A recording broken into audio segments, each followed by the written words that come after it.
વડોદરા જિલ્લાના તીર્થક્ષેત્ર ચાંદોદ નવા માંડવા સ્થિત પરમહિત આધ્યાત્મિક સંકુલમાં સરદાર વલ્લભભાઈ પટેલની પ્રતિમાનું અનાવરણ કરવામાં આવ્યું.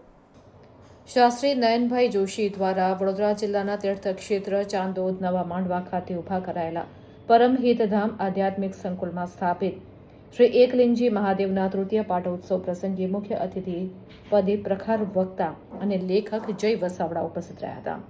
આ અવસરે જય વસાવડા તેમજ મહાનુભાવના વરદ હસ્તે સંકુલમાં સરદાર વલ્લભભાઈ પટેલની દિવ્ય પ્રતિમાનું અનાવરણ કરાયું હતું.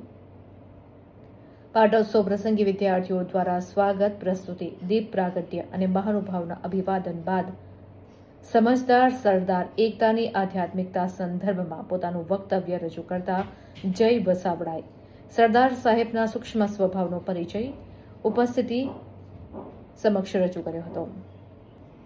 તેઓએ ઉમેર્યું હતું કે સરદાર સાહેબે નામ વગરના કામ કર્યા છે. એ ન્યાયના માણસ હતા. તેઓ દરેક વાતનો બારીકાઈથી અભ્યાસ કરતા, એટલે જ સરદારમાં સંગીત રણકતું હતું.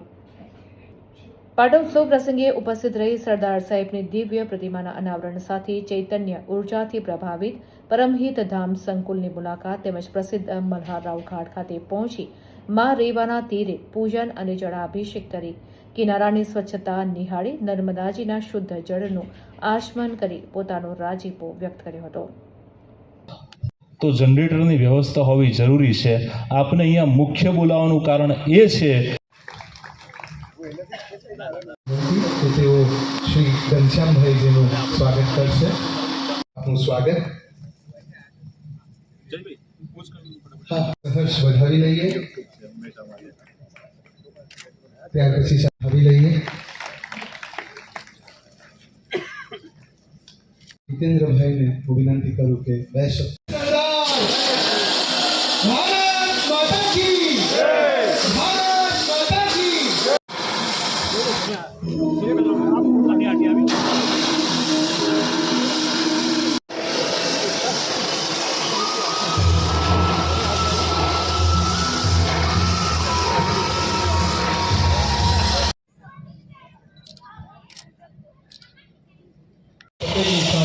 સાથે મંચ પર ઉપસ્થિત થઈ અને સરદાર પટેલની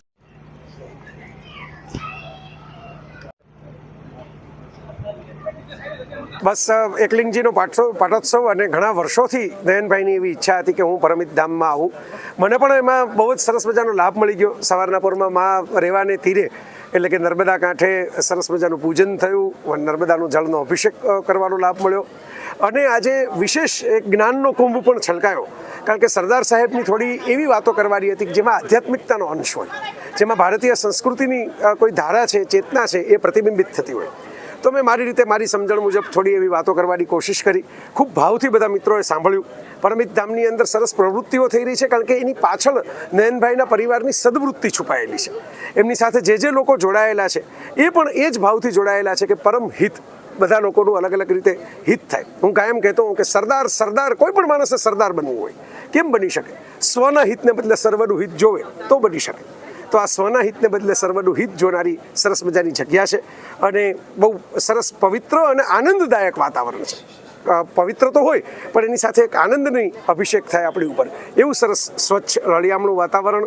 એની અંદર ગૌશાળા, લાઇબ્રેરી, અલગ અલગ પ્રકારના સંકુલો, ધ્યાન કુટીર, રહેવા માટેની આવાસની વ્યવસ્થા ચાણોદની અંદર ઓછી જોવા મળે એવી સરસ આ વાત છે.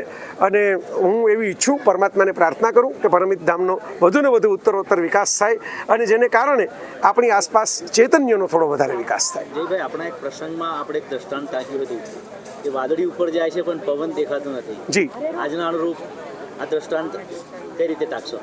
હું એ દ્રષ્ટાંત મેં જાપાનમાં જોયેલું, મેં પ્રિય બોરારી બાપુને કહ્યું, એમણે કથામાં પણ ટાંકેલું. એ વાત એવી છે કે ઉપર રહેલા વાદળાઓ દેખાય છે પણ એને ઉપર ટકાવી રાખતો પવન દેખાતો નથી. પવન એટલે એ પ્રકારની ઉર્જા. હવે મોટાભાગે એવું થતું હોય છે, જેમ કે માતા પિતાએ મારું ઘડતર કર્યું તો હું દુનિયાને દેખાઉં છું. માતા પિતા તો હવે આ દુનિયામાં છે નહીં, એ કોઈને દેખાતા નથી, પણ એનો હોત તો મારું અત્યારે તમે જે વાત સાંભળો છો એ વાત જ ના હોય. તો આવી રીતે ઉર્જા જે છે ને એ અદૃશ્ય રહે છે. પણ ઉર્જાનું જે વિસ્ફોટ થાય છે એનું સ્વરૂપ જે આવે એ આપણને દેખાતું હોય છે.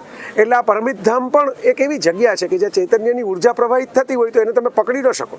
મેં મારા પ્રવચનમાં કહ્યું કે સુગંધને તમે ખોખામાં મૂકી ન શકો, પણ એની અનુભૂતિ તમે ચોક્કસ કરી શકો. તો ઉર્જાની અનુભૂતિ થતી હોય છે.